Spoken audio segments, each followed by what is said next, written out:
Assalamualaikum warahmatullahi wabarakatuh. Innal hamdalillah nahmaduhu wa nasta'inuhu wa nastaghfiruh wa na'udzu billahi min shururi anfusina wa min sayyiati a'malina. May yahdihillahu fala mudilla lahu wa may yudlilhu fala hadiya lahu. Asyhadu an la ilaha illallah wahdahu la syarika lahu wa asyhadu anna sayyidana wa nabiyyana Muhammadan abduhu wa rasuluh. Allahumma salli wa sallim wa barik ala sayyidina Muhammad wa ala alihi wa ashabihi ajma'in. Subhanaka la ilma lana illa ma 'allamtana innaka antal alimul hakim. Rabb shrah li sadri wa yassir li amri wahlul 'uqdatam min lisani yafqahu qawli. Allahumma la sahla illa ma ja'altahu sahla wa anta taj'al hazna was-sa'ba idza syi'ta sahla. Wala hawla wala quwwata illa billahil aliyyil azim. Amma ba'd. Hadirin jemaah yang dirahmati Allah, alhamdulillah pada malam ni pada pagi ni kita dapat bertemu tuan-tuan. Baik, kita berhenti di mana tuan-tuan? Sambungan ayat 7, yakni huraian ayat 7 surah Al-A'la ataupun Sabbihis ma rabbikal a'la. Jadi kita tengok tafsir dia. Qala musannifu rahimahullahu ta'ala wa nafa'ana bi ulumihi fid darin. Kata pengarang, seterusnya firman Allah yang bermaksud illa ma syaa Allah, kecuali apa yang dikehendaki Allah.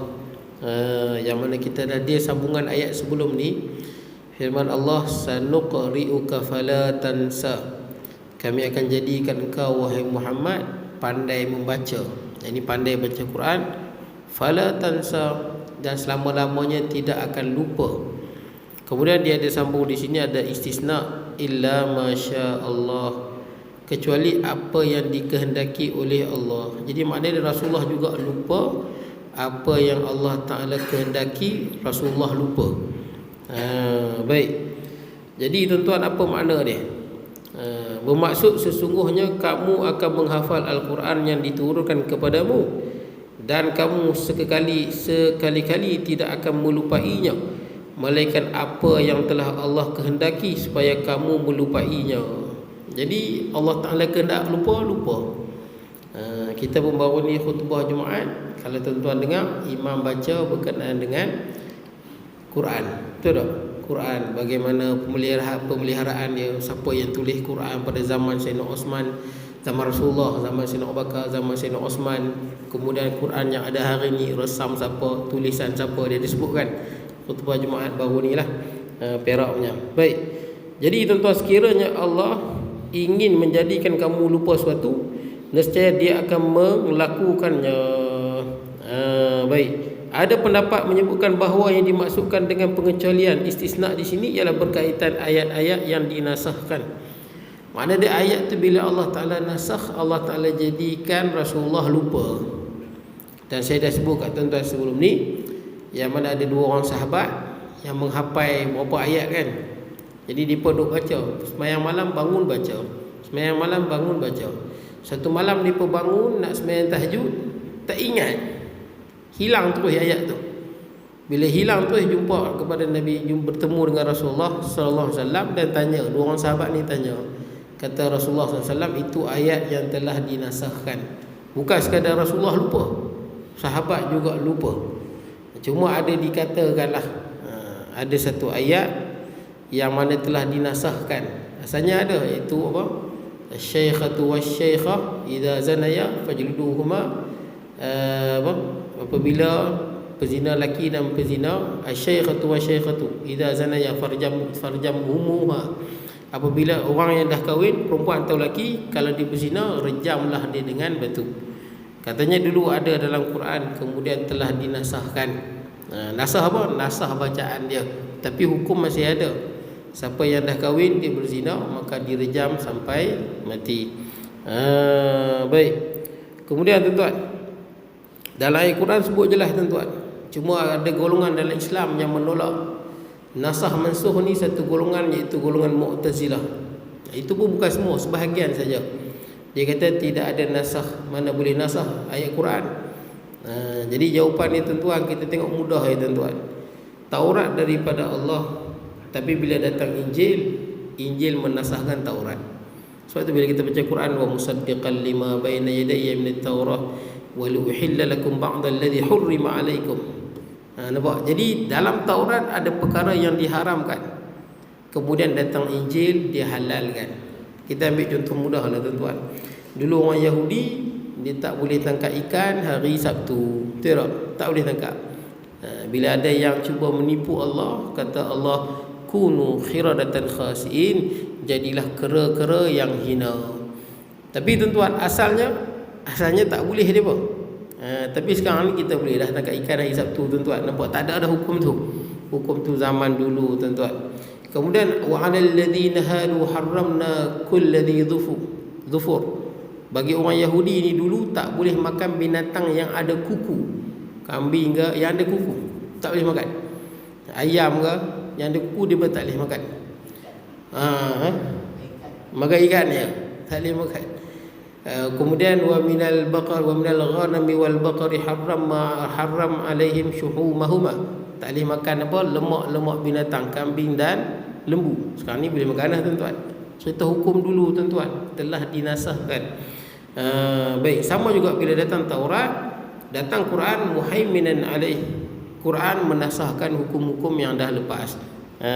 Baik, dia dipanggil sebagai hukum orang sebelum kita, syar'u man qablana. Ini telah dinasahkan oleh Al-Quran. Baik, hatta dalam Quran juga ada ayat yang mana telah dinasahkan hukum dia, tapi bacaan dia masih ada. Walladzina yatawaffawna azwajan walladzina yatawaffawna minkum wa yadhuruna azwajan yatarabbasna bi anfusihin wasiyatan ila al-hauli ghaira ikhraj. Siapa yang mati maka dia kena apa? Wasiatkan kepada isteri dia selama setahun ghaira ikhraj, tak boleh keluar daripada rumah. Tapi dia ni tak ada lah tuan-tuan hukum tu. Yang mana orang perempuan kalau suami dia meninggal dunia, asalnya setahun duduk dalam rumah, tak boleh keluar. Baik, tapi lah ni bila datang hukum yang baru, kalau orang perempuan fatarabbasna bi anfusihinna thalathata quru, kalau dah haid 3 kali suci. Kalau hamil apa hatta ayadna hamlahun, sampai dia melahirkan anak dia. Tapi hukum asal mula-mula setahun. Sama juga puasa tuan-tuan. Puasa hukum asal dia, ya ayyuhalladzina amanu kutiba alaikumusiyam kama kutiba alal ladzina min qablikum la'allakum tattaqun ayyaman ma'dudat. Kemudian apa? Alal ladzina yutiqunahu fidyatun ta'am miskin wa antasumu khairul lakum in kuntum ta'lamun. Dalam ayat ni siapa nak bayar fidyah, nak puasa boleh, nak bayar fidyah boleh, tak wajib. Mula-mula tak wajib. Siapa nak puasa? Siapa yang tak mau puasa, dia boleh bayar fidyah. Terpulang. Sampailah ayat setelah dia, syahrul ramadan alladhina unzila fihi alquran hudan linnas wa bayyinatin minal huda wal furqan faman syahida minkum asyhara falyasum. Siapa yang menyaksikan bulan puasa falyasum, wajib puasa, maka jadi wajib. Tapi ayat dia ada lagi. Ayat dia ada lagi. Dia menasahkan hukum. Baik, sama juga ada ayat yang mana sebut orang perempuan, yang orang lelaki atau perempuan kalau dia berzina maka dia kena kurung di rumah sampai mati, hatta yatawaffahun, sampai dia mati. Kemudian Allah kata Rasulullah SAW, khuzu anni, ambillah daripada hukum, ambillah hukum daripada aku. Mana-mana orang perempuan, al-bikru bil-bikri, orang yang belum kahwin dia berzina, iza zanaya fajluduhuma, kena sebat 100 kali, mi'ata jaldah. Kalau orang yang dah kahwin maka rejamlah dengan batu. Baik, jadi tuan-tuan ayat tu ada sebut, tapi tuan-tuan hukum dia telah dinasahkan. Baik, jadi tuan-tuan, dan Al-Quran sebut ma nansah min ayatin aw nunsiha, kan jelas sebut mana-mana ayat yang kami nasahkan, aw nunsiha, kami jadikan kamu lupa. Nampak jelas tu. Bila Allah Ta'ala jadikan Rasulullah lupa, ayat itulah telah dinasahkan. Dah tak ada dah. Baik, na'ti bi khairin minha, kami datangkan yang lebih baik, au misliha, ataupun yang sebanding dengannya. Baik, kamu tidak akan lupa dengan apa yang kamu baca. Kami bacakan kepadamu melainkan apa yang Allah ingin mengangkatnya atau menasahnya, iaitu apa yang dinasahkan bacaannya, maka ayat seperti ini kamu boleh mengabaikan. Jadi tak ada lah tuan-tuan.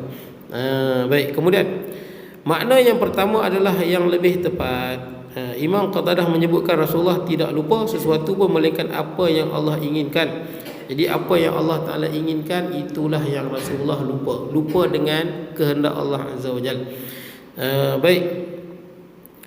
Kemudian firman Allah menegaskan bahawa janjinya berkaitan pembacaan kepada Nabi, dan juga berkaitan bahawa Nabi sallallahu alaihi wasallam tidak akan lupa kecuali apa yang dia kehendaki agar dilupakan.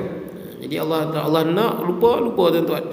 Semuanya ini adalah kerana kemaslahatan tertentu. Semua ada kemaslahatan, tuan-tuan.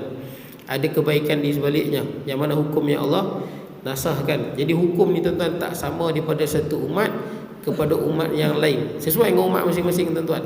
Sesuai dengan umat masing-masing. Kalau umat terdahulu kita tengok semayang dia kurang 2 waktu. Tapi kalau baju kena najis, kena potong. Umat Nabi Musa alaihi salam, dia tak boleh basuh baju, dia kena potong. Baik. Kemudian tuan-tuan, firman Allah, sesungguhnya dia mengetahui yang terang dan yang tersembunyi. Innahu ya'lamul jahra wa ma yakhfa. Allah mengetahui segala perkara, perkataan dan perbuatan yang dihebohkan dan disembunyikan oleh seseorang hamba. Makna dia apa sahaja yang kita sembunyikan Allah Ta'ala tahu, hatta di dalam hati. Kita baca Quran dah lepas, kiraman katibin, ada malaikat yang mencatat amalan kan. Sedangkan Allah Ta'ala dah tahu. Adanya Mikail yang memberi rezeki, sedangkan hakikatnya Allah yang memberi rezeki.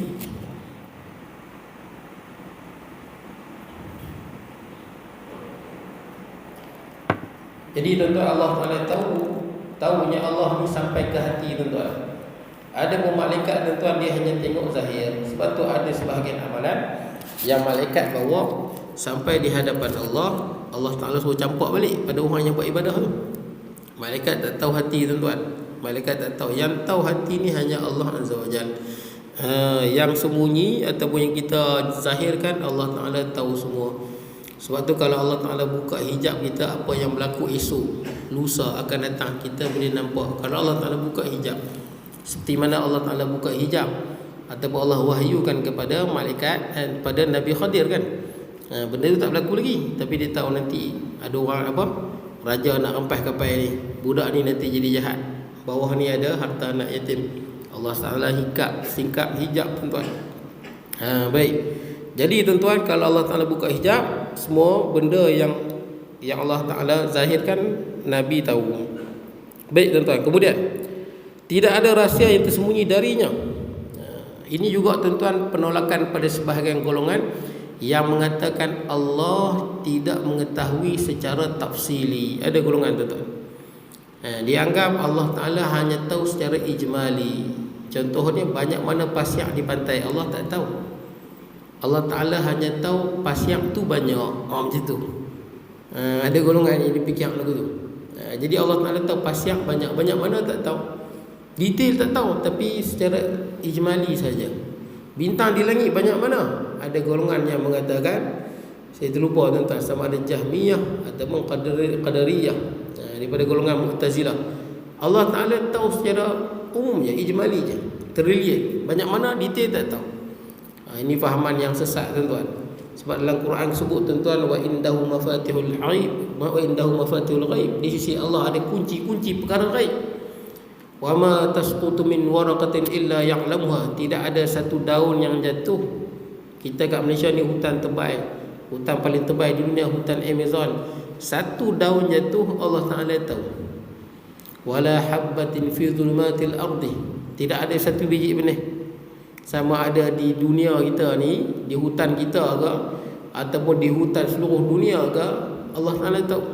Wala ratbin wala yabisin. Tidak ada yang kering, tidak ada yang basah. Allah Ta'ala tahu banyak mana yang kering, banyak mana yang basah. Baik, jadi Allah Ta'ala tahu secara detail, tuan-tuan. Baik. Kemudian tuan-tuan, contoh perkara yang terang adalah seperti setiap perkara yang dilakukan atau diucapkan oleh manusia secara terang-terangan. Allah Ta'ala memang tahulah. Malaikat lagi tahu, catat, tuan-tuan. Tapi kita ingat, tuan-tuan, kita sebagai hamba Allah, benda yang paling kita kena perbaiki hati lah, tuan-tuan. Hati yang paling kita kena perbaiki. Kan selalu kita dengar hadis Nabi SAW. Kalau manusia ni tuan-tuan, memanglah kita tengok harta lah tuan-tuan. Walaupun kita bukan orang ahli dunia tuan-tuan, tapi kalau kawan kita beli kereta mahal, rumah mahal, kita pun biasanya kita pun kagum lah tuan-tuan. Kalau kita tengok ada orang yang handsome, orang yang cantik, biasanya kita kagum lah tuan-tuan dengan cantik dan handsome tu. Saya dengar cerita orang kawan yang beli Velfire yang baru tu, 250,000, hampir 300,000. Kita pun kagum tengok. Ada seorang sahabat try naik, dia kata, rasa nak jual kereta dia, punya seronok naik, sedap sangat naik Velfire tu. Kita pun kagum tengok tuan-tuan, orang beli kereta mahal-mahal. Baik, ada kawan saya beli kereta BMW 300-400 ribu dia beli. Kita tengok pun kagum tuan-tuan. Ini pandangan manusia tuan-tuan. Tengok pada zahir. Tengok kawan kita beli banglo, harga nak dekat 1 juta tuan-tuan, kita tengok pun kagum. Tapi Allah Ta'ala tak tengok langsung semua ni tuan-tuan. Sebab tu nak jadi hamba Allah Ta'ala yang betul-betul tuan-tuan, kita perbaiki di mana yang orang tengok. Betul tak? Kalau orang tengok, kita perbaiki tuan-tuan. Kalau Allah Ta'ala tengok, lagilah kena perbaiki. Jadi tuan-tuan, dalam hadis sebut, innallaha la yanzuru ila suwarikum, tak tengok putih ke, hitam ke, handsome ke, tak handsome, Allah Ta'ala tak tengok langsung. Wala ila amwalikum ajsadikum, tubuh badan lagu mana, tinggi, pendek, rendah, Allah Ta'ala tak tengok langsung. Wala ila amwalikum, tak tengok juga harta banyak mana, tak tengok langsung. Tidak ada nilai di sisi Allah Azza wa Jalla. Walakin yanzuru ila qulubikum, Allah Ta'ala tengok hati. Sebab tu saya pernah sebut kat tuan-tuan, kenapa ada orang yang zahir dia baik tapi hujung dia rosak. Saya pernah sebut kat tuan-tuan berkali-kali yang zaman tabi'in kan, ada seorang lelaki malam tahajud, siang puasa Daud. Puasa Nabi Daud ni puasa yang terbaik sekali. Siapa puasa Nabi Daud tak perlu puasa lain. Puasa sunat yang terbaik, puasa sunat Nabi Daud, iaitu puasa sehari, buka, puasa, buka, puasa, buka. Maksudnya hari Isnin puasa, hari Selasa buka, hari Rabu puasa, Khamis buka. Itu puasa Nabi Daud alaihi salam sepanjang tahun, kecuali apa? Kecuali hari yang tak boleh puasa lah, iaitu hari Raya dengan hari Tasyrik dengan hari Syak. Betul tak? Tasyrik tak boleh puasa, lebih kurang 6 hari dia tak puasa. Hari lain puasa. Saya tak pernah jumpa lagi orang buat macam ni tuan-tuan. Setakat ni lah, tak pernah jumpa lagi lah. Kalau saya buat tuan-tuan, tahun depan tuan-tuan tak kenal saya tuan-tuan. Slim tuan-tuan, mesti kurus tuan-tuan, makan sehari esok buka tuan-tuan. Ini puasa sunat yang paling afdal. Dan ni malam-malam tahajud, siang bukan setengah puasa. Zaman dulu tuan-tuan, zaman tabi'in, banyak pembukaan tuan-tuan. Dakwah kan, dakwah. Bila ada penentangan baru berjihad. Siang berjuang di jalan Allah. Last kali mati Kristian. Sebelum tu tuan-tuan, dia hafal 30 juzuk, sebelum saya lupa. Hafal 30 juzuk. 30 juzuk dalam dada dia. Dahsyat tuan-tuan. Tapi hujung-hujung last kali dia mati Kristian. Nama dia saya tak ingat tuan-tuan. Tapi dia tabi'in, umat Nabi Muhammad SAW. Ceritanya ketika mana pasukan Islam sedang mengepung benteng Rom. Rom ni orang putih lah tuan-tuan, dipanggil Bani Asfar. Orang suku yang suku Perang. Kenapa panggil Perang? Orang putih kan Perang. Tu orang Arab panggil Bani Asfar. Rom tu Bani Asfar lah, Mak Saleh, rambut perang kan. Jadi waktu dia berkepung benteng tu, Rom ni pandai. Dia letak orang perempuan yang muda-muda, yang cantik-cantik, duduk di benteng dia. Tu dia ada tingkap-tingkap kecil-kecil tu. Duduk di tingkap kecil-kecil tu. Kadang-kadang dengan berdedahkan aurat ataupun langsung tak pakai baju, dia duduk di tingkap-tingkap benteng tu. Dan orang perempuan tak boleh bunuh. Dalam peperangan orang perempuan tak boleh bunuh, kecuali kalau dia angkat senjata ataupun dia mengancam. Jadi ketika tengah depa kepung benteng tu, laki ni dia tertengok seorang wanita Rom yang sangat cantik. Sangat cantik, dengan rambut perangnya, muda, dengan badan yang cantik. Dia terpersona. Hilang tuan-tuan apa yang disembahyang, dia tahajud, Dia puasa Daudnya hilang tu Dia hantar surat, dia kata bagaimana aku nak duduk di sisimu. Perempuan ni hantar balik, masuklah benteng. Masuk Kristian, masuklah benteng. Kemudian dia pun masuk benteng. Dia pun buka benteng tu senyap-senyap, dia lari masuk benteng Rom. Dan dia masuk Kristian. Dan dia mati Kristian. Mati Kristian tuan-tuan. Pelik tuan-tuan. Macam mana boleh jadi macam tu?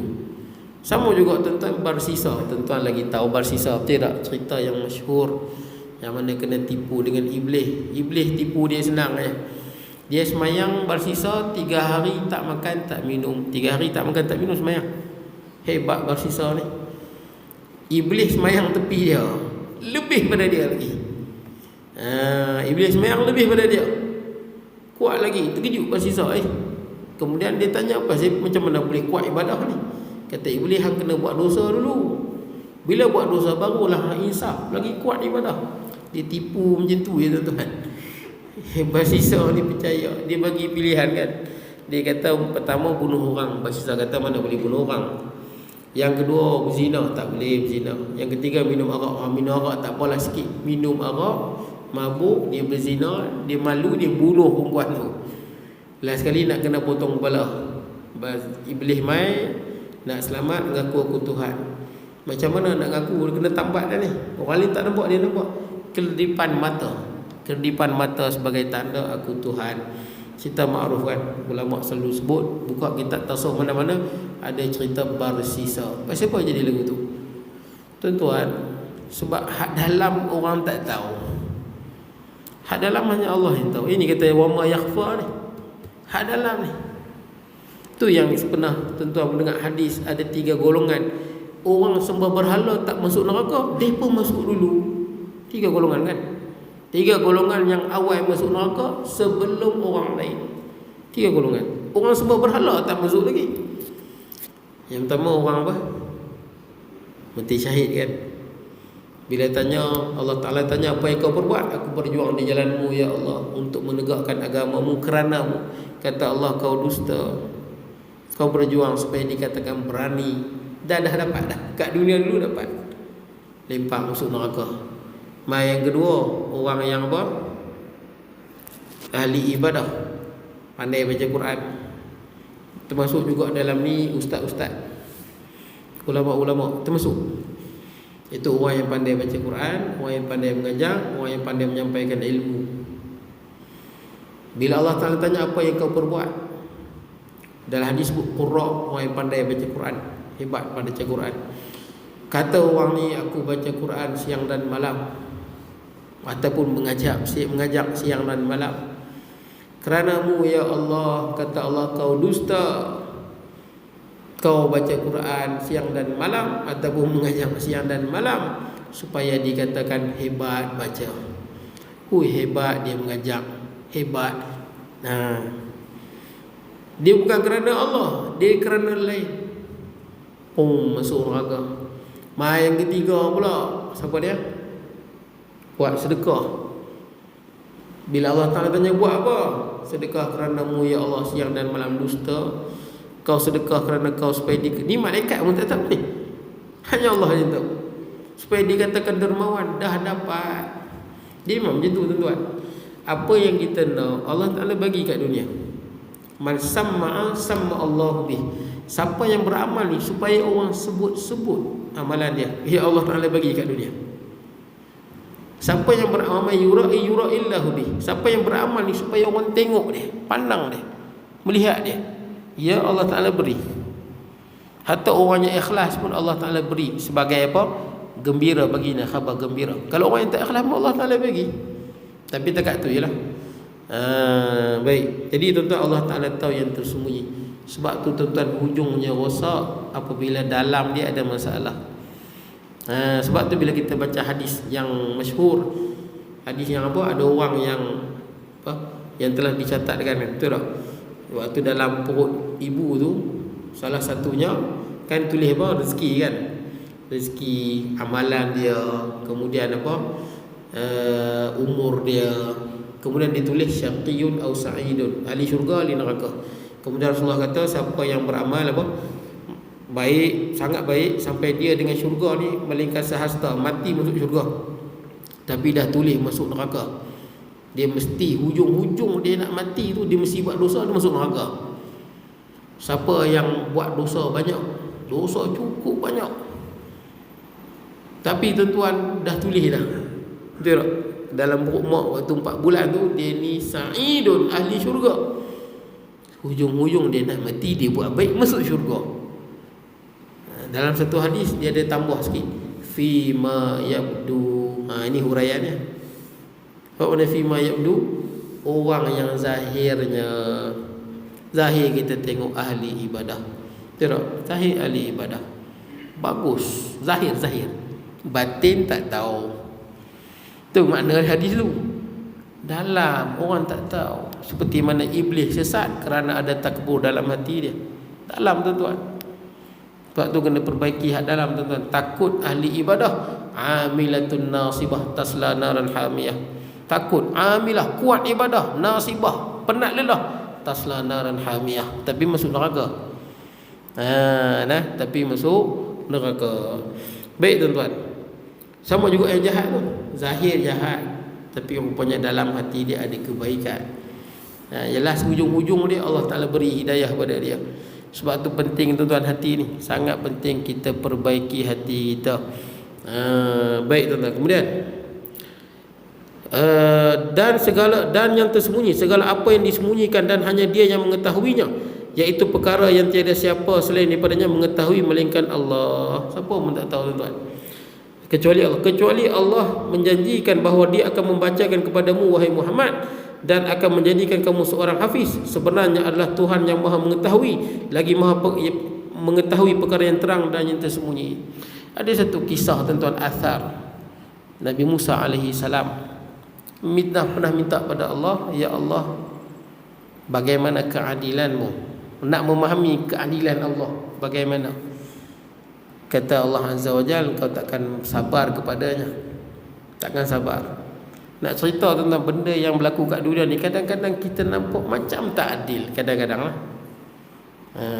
Jadi bila Nabi Musa AS minta pada Allah, waktu Nabi Musa berdialog dengan Allah di Bukit Tursina di Mesir, minta pada Allah nak tengok bagaimana keadilan Allah pada makhluk dia. Kata Allah, pergi di mata air di bawah Bukit Tursina tu, turun, pergi di mata air, duduk tengok saja bagaimana keadilan Allah Azza wa Jalla. Bila Nabi Musa AS pun duduk tunggu di mata air tu, datang seorang saudagar, orang yang kaya lah, datang minum air, tertinggal duit dengan jumlah yang sangat banyak. Kemudian datang seorang budak kecil. Saudagar tu pun pergilah, lelaki tu pun pergi. Tak berapa lama datang budak kecil. Budak kecil tu ambil duit tu. Duit yang banyak tu budak kecil tu ambil. Nabi Musa tengok jangan buat apa. Selang berapa lama datang seorang lelaki yang bermata buta. Ambil wudu, nak solat. Ambil wudu, nak solat. Tiba-tiba datang balik yang lelaki yang pertama tu mai balik. Lelaki tanya, mana dah nampak ada duit kat sini? Harta yang ku tinggal di sini. Yang buta ni kata, mana tahu, tak ada, saya tak nampak. Bertengkarlah mereka. Sebab yang pertama tu yakin yang buta ni ambil. Yang buta ni ambil. Mana? Yang buta kata tak ada, dia tak ambil. Bukan dia yang ambil. Sampailah lelaki ni bunuh yang buta tu. Tuan-tuan, habis cerita. Kalau kita zahirnya, tuan-tuan, siapa salah, tuan-tuan? Nak kata nampak salah macam salah siapa? Budak tu lah kot, betul tak? Pasal aku ambil harta tu. Sampai jadinya pembunuhan. Itu zahir yang kita nampak, tuan-tuan. Keadilan Allah ni panjang, jauh, kita tak nampak. Rupanya, tuan-tuan, budak yang ambil tu, budak tu dia anak yatim. Cerita di sebalik yang kita tak nampak, yakhfa, yang tersembunyi. Budak tu anak yatim. Kemudian dia ambil harta tu. Harta yang dia ambil tu, harta lelaki yang apa? Lelaki yang tadi itulah. Lelaki yang tinggal itu, ayah budak ni pernah bekerja dengan lelaki tu. Lelaki yang pertama tu, yang tinggal duit tu. Pernah bekerja dan ayah dia tak bayar gaji bapa budak ni sebanyak yang ada dalam tu. Sebanyak yang ada dalam tu. Pernah dia tak bayar. Jadi budak tu ambil. Budak mana ada dosa tuan-tuan. Saya sebut dah, budak tak ada dosa. Budak dia memang tak ada dosa. Bukan mak ayah tanggung dosa. Budak memang tak ada dosa. Kecuali mak ayah yang suruh. Hampirlah curi, baru kena. Tak pun anak mencuri, ayah kata bagus, ayah tak nasihat. Tapi kalau semata-mata budak, dia mana ada dosa. Dia memang tak ada dosa. Dia angkat pen kan, anis sabi hatta yahtalim. Malaikat tak catat daripada budak sehingga dia mimpi, dia balik lah mana dia. Baik. Jadi tuan-tuan, rupanya harta tu gitulah. Ayah budak tu dah mati dah, bekerja pada lelaki tu. Lelaki tu tak bayar gaji sebanyak jumlah yang ada tu. Budak tu ambil. Satu sudut. Sudut yang kedua, habis tu yang buta tadi nak semayang, lepas siapa dia kena bunuh. Rupanya si buta itulah yang bunuh bapa budak tu dulu. Beberapa tahun yang lepas, dia yang bunuh bapa budak anak yatim tu. Dan Allah kisaskan dia. Jadi apa kelebihan dia? Allah kisaskan dia. Tuan-tuan, hilanglah dosa dia. Tidak, hilanglah dosa-dosa dia yang dia lepas. Dia bunuh orang, bila dia dikisas maka habislah dosa-dosa dia yang lepas. Pendek kata tuan-tuan, keadilan Allah kita bukan nampak tuan-tuan. Sebab tu hidup kat dunia ni tuan-tuan kena ingat, hatta kita kalau ada rezeki lebih pun tuan-tuan ingat, kemungkinan disebabkan orang lain. Memang boleh tuan-tuan, kita diberi rezeki kerana orang lain. Ada seorang sahabat Nabi nama dia Sa'ad bin Abi Waqqas, tuan-tuan tahu kan, yang makbul doa dia, termasuk dalam 10 orang Al-Asyarah Mubasyirin bil Jannah, 10 orang yang dijamin syurga. Sa'ad ni baik, tapi dia kurang memerhatikan tentang orang-orang miskin dan susah. Kurang memerhatikan. Maka Rasulullah ingatkan Sa'ad. Sa'ad ni kaya. Kata Rasulullah SAW, wahal tunsaruna wa turzaquna illa bi du'afaikum. Ingat, kamu ni tidak akan ditolong oleh Allah, diberi rezeki, melainkan kerana ada orang-orang yang dhaif di kalangan orang Islam. Sebab tu ingat, kadang-kadang kita diberi rezeki kerana ada orang-orang susah yang kita tolong. Betul lah orang kata kadang-kadang rezeki anak. Tidak, rezeki anak. Zaman Rasulullah ada 2 orang adik-beradik. Yang seorang tu kerja, yang seorang lagi duduk baca Quran, tak kerja, tapi duduk baca Quran. Yang seorang bekerja. Dia punya adik dia ataupun abang dia tak kerja, baca Quran, tapi rajin baca Quran, tak berhenti baca Quran. Dia yang bekerja ni pun yahtarif, dia panggil, mengadu pada Rasulullah sallallahu alaihi wasallam. Boleh tengok dalam kitab Riyadhus Shalihin pun ada sebut. Kitab Riyadhus Shalihin bab tawakal. Jadi tanya, dia mengadu pada Rasulullah tentang saudaranya yang tak kerja. Dia lah tanggung semua, tapi duduk baca Quran. Kata Rasulullah SAW, boleh la'alla yurzaqa bihi. Mungkin yang dapat rezeki banyak ni pasal dia. Pasal dia beradik itulah. Jadi kena ingat, rezeki yang kita ada, apa yang kita ada, kadang-kadang benda yang gaib kita tak tahu. Kenapa kita tak dapat ni, orang lain dapat? Kita tak tahu cerita di sebaliknya tuan-tuan. Kita nampak zahirnya. Berapa persen je zahir yang kita nampak ni? Yang yakhfa ni tuan-tuan, banyak tuan-tuan yang kita tak nampak. Tuan-tuan. Kemudian kat mana ni tuan-tuan? Segala apa yang disembunyikan dan hanya dia yang mengetahuinya, iaitu perkara yang tiada siapa yang mengetahui selainnya. Sesungguhnya Allah menjanjikan bahawa dia akan membaca kepada Muhammad dan akan menjadikan kamu seorang hafiz. Sebenarnya adalah Tuhan yang maha mengetahui segala yang terang dan yang tersembunyi. Tafsiran ini berdasarkan pandangan yang mengatakan bahawa firman Allah melainkan apa yang Allah kehendaki bermaksud nasakh. Dengan lain perkataan, ia bukti adanya nasakh dalam Quran. Jadi nasakh memang ada tuan-tuan. Kalau ada orang nafi tuan-tuan, itu adalah fahaman Mu'tazilah. Dia nafi kan. Baik. Maksud bahawa penetapan hukum dan pemansuhan berlaku berdasarkan maslahat hamba yang mukallaf. Jadi maslahat tuan-tuan, untuk kebaikan hamba, itu ada nasakh dan mansukh. Kebaikan hamba, mana hukum yang sesuai, mana hukum yang tidak sesuai. Baik. Kemudian Banyak ayat-ayat lain yang mempunyai maksud seumpama ini.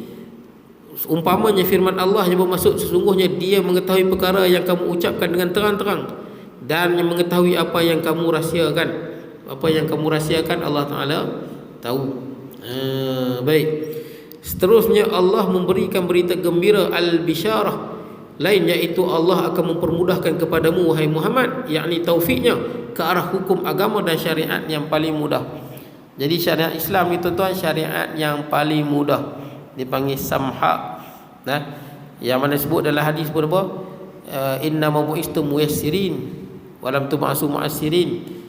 Nah, yang mana kita umat ni tentu Rasulullah dibangkitkan untuk memudahkan, bukan untuk menyusahkan. Hatta kita umat Nabi Muhammad sallallahu alaihi wasallam dibangkitkan tuan-tuan bukan untuk menyusahkan tapi nak menyenangkan. Kan ada ceritanya hadis ni, waktu Rasulullah duduk dengan para sahabat, ada orang Arab Badawi mai masuk dalam masjid. Kencing dalam masjid. Masjid dulu bukan macam kita ni tuan-tuan. Dia apa? Lantai dia pasyak. Sebab tu tuan-tuan, sebagai ulama sebut sunat semayang pakai kasut. Sunat semayang pakai kasut. Sebab Rasulullah semayang pakai kasut. Kan pernah Rasulullah semayang di kasut tu ada najis, Rasulullah buka kan. Masa semayang Rasulullah buka. Sunat semayang pakai kasut. Ceritanya bila atas pasyak, tuan-tuan semayang atas pasyak, atas tanah, sunat pakai kasut. Baik, tapi kalau masjid ni tuan-tuan jangan pakai kasut. Tak sesuai lah tuan-tuan, sebab tak sama keadaan tu. Itu kadang-kadang sunnah kena juga melihat pada keadaan lah tuan-tuan. Macam saya pernah sebutkan tuan, Rasulullah pergi perang pakai baju besi. Jadi sunnah lah, siapa yang pergi perang pakai baju pelindung topi besi, sunnah. Itu yang Rasulullah pakai. Tapi taklah sunnah tuan-tuan main masjid pakai baju besi tuan-tuan, berantai. Sebab Rasulullah pernah pakai, Rasulullah pakai sesuai dengan keadaan dia dan tempat dia tuan-tuan. Sama juga tuan-tuan bekam. Bekam bagus tuan-tuan. Tapi Rasulullah bekam kerana apa? Sunnah, ada sakit di kepala dan Rasulullah pun bekam. Kalau tuan-tuan sihat-sihat mungkin tak perlu kot. Sebab Rasulullah bekam waktu Rasulullah usia dah lanjut. Saya ada seorang kawan saya sihat tuan-tuan, sihat tak ada apa. Dalam hadis sebut Rasulullah bekam kerana pening, sudak di kepala dia. Kawan saya ni sihat saja nak bekam. Bekam-bekam lagi pening tuan-tuan dia. Saya tengok tak darah. Mungkin darah kurang dia pergi bekam pula. Saya tengok dia macam tak apa nak sihat tuan-tuan.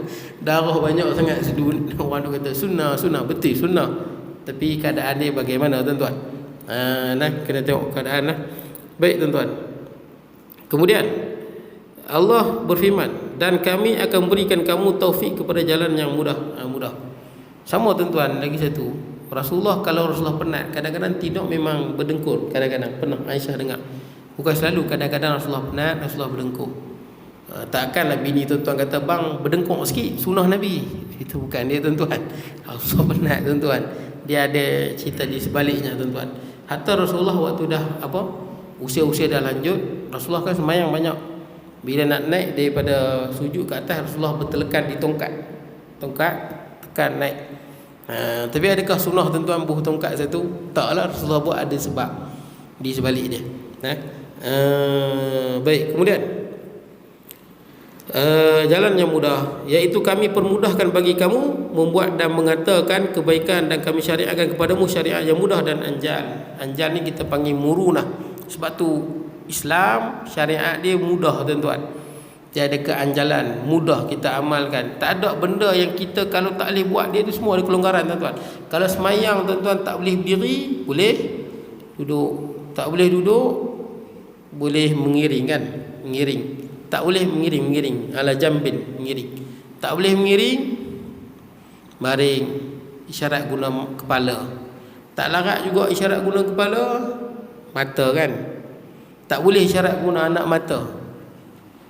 Pakai hati, tidak, bayangkan saja semayang. Mudah tuan-tuan. Kalau tak boleh ambil semayang, tak boleh duduk kat uat tu, wire banyak. Dah ditidurkan, kita sedang tapi tak boleh bergerak. Nak ambil semayang pun tak boleh, apa pun tak boleh. Macam mana nak buat tuan-tuan? Wire pun banyak. Nak tayamum macam mana?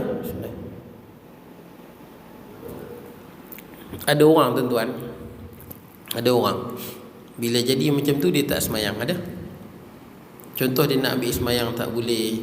Dia nak kencing bertamuk, dia tak semayang. Tak semayang. Macam mana tuan-tuan? Ada orang kita jumpa, orang semayang kaki masjid, tapi bila dia sakit, bukan dia tak mau semayang, dia rasa tak puas, dia tak boleh ambil semayang, nak tayamum tak boleh, jadi dia pun tak semayang, tapi dia niat nanti dia qada. Kalau ikut majoriti ulama, kalau tak ada wuduk pun wajib semayang, betul tak? Kalau dah tak boleh pun wajib semayang. Tapi ada pandangan dalam mazhab Maliki, kalau orang yang tak boleh menyucikan diri, dia tayamum pun tak boleh, wuduk pun tak boleh, faqidut tahurain dia panggil. Orang yang tak boleh nak dua-dua tak boleh. Tayamum tak boleh, wuduk tak boleh, tayamum tak boleh. Orang macam ni dia boleh tinggal dulu sampailah dia boleh. Pasal apa? Quran sebut la yaqbalullah, Allah Taala tak terima solata bighairi tahur. Allah Taala tak terima sembahyang tanpa bersuci. Jadi ada pandangan, ada kaul dalam pandangan Imam Malik. Jadi kalau tuan-tuan jumpa orang lagu tu, tuan-tuan jangan kita hukum terus. Mungkin dia tak boleh, nak buat macam mana? Sampailah dia boleh ambil. Cumanya kita tuan-tuan yang kita amalkan, kalau kita walaupun tak boleh lagu mana, kita sedang, kita semayang lah sekadar mana yang boleh. Cuma kalau ada orang yang buat lagu tu, kita tak hukumlah dia sebagai sesat dan sebagainya. Baik tuan-tuan, kemudian kami kurniakan petunjuk kepada jalan yang senang dan syariat yang anjal berkaitan agama dan keduniaan. Dia ada keanjalan. Apa-apa hukum macam itulah tuan-tuan, dia ada keanjalan dan dia ada kelonggaran. Tidak ada hukum yang bersikap statik tuan-tuan, tak ada. Malah adanya 4 mazhab ni tuan-tuan menunjuk, bukan 4 mazhab, dia tak silap saya ada 13 mazhab. Cumanya lengkap, sempurna, banyak pengikut 4. Banyak lagi tuan-tuan. Dia ada Lais bin Sa'ad, dia ada Ishaq Rahuyah, dia ada apa? Ja'far As-Sadiq tuan-tuan, ni pun ada mazhab dia. Kemudian banyak lagi lah tuan-tuan, mazhab lebih kurang dalam 13 mazhab. Malah kadang-kadang kita ambil juga pandangan mazhab-mazhab yang lain yang tidak masyhur, terutama dalam kes-kes tertentu lah tuan-tuan, kes-kes tertentu. Baik, cumanya 4 ni lah yang masyhur, yang kita pegang. Sebab tu dia jadi mudah tuan-tuan, dia ada keanjalan. Macam tuan-tuan pergi Mekah lah tuan-tuan, bila tersentuh perempuan. Dulu tuan-tuan tukar mazhab ke macam mana? Kan tawaf sentuh orang perempuan. Sentuh ke tak sentuh tuan masa tawaf tu? Imam tersentuh tak masa tawaf? Tak sentuh tu. Oh, hebat imam. Biasanya tersentuh, biasanya lah. Oh, imam tak sentuh. Kalau ada sebahagian orang dia tukar mazhab, betul tak? Dia ambil wuduk seperti mana mazhab Hanafi ataupun Maliki ataupun Hambali. Sebab 3 mazhab tu tak batal. Dia ambil wuduk macam tu. Tapi tuan-tuan kalau ikut dalam mazhab Syafi'i pun maknanya tak batal. Sebab dia termasuk dalam umumul balwa. Tuan-tuan tak perlu tukar mazhab pun. Umumul balwa maksud dia ke satu benda yang susah nak elak. Sebab kalau tuan-tuan buka dalam kitab fiqh dulu tuan-tuan, dia sebut tentang taib merpati. Taib merpati najis tuan-tuan. Dulu sebelum Mekah canggih macam ni tuan-tuan, dulu di Kaabah tu banyak tu burung pati. Jadi dia berak masa tawaf terpijak. Ni cerita 100 tahun 200 tahun yang lepas. Jadi dalam kitab fiqh bicara macam mana susah nak basuh, sedangkan masa tawaf mana boleh ada najis kat badan. Bukan sekadar macam sama kita kutubah kita punya baju ada najis, kena berhenti. Tengok baju kita ada titik cicak, malu nak berhenti, terus juga tak boleh. Kena berhenti.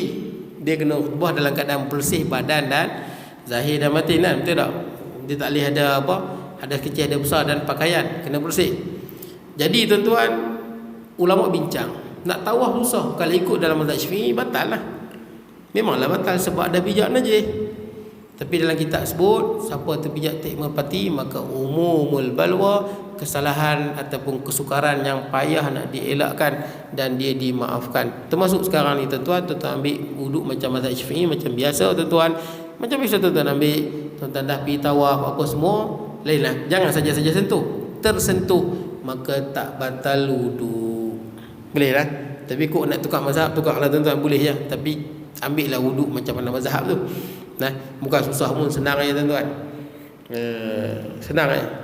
Apa yang susah kalau mazhab Imam Malik, basuh satu kepala. Mazhab Hanafi separuh dia tuan-tuan. Separuh kepala tuan-tuan. Sebahagian besar kepala. Mazhab Hanafi wajib gosok. Lain sama tuan-tuan. Wajib gosok. Kita ambil tuan-tuan wuduk biar semua mazhab kata sah. Betul tak? Ambil wuduk gosok sikit. Betul tak? Mazhab kita sunat, mazhab Hanafi wajib. Tak gosok tak sah. Ambil wuduk sunat gosok. Gosok tuan-tuan. Basuh kepala memanglah kita ketepeh macam ni pun sah tuan-tuan. basuhlah lebih sikit, nanti bercahaya tu, betul tak?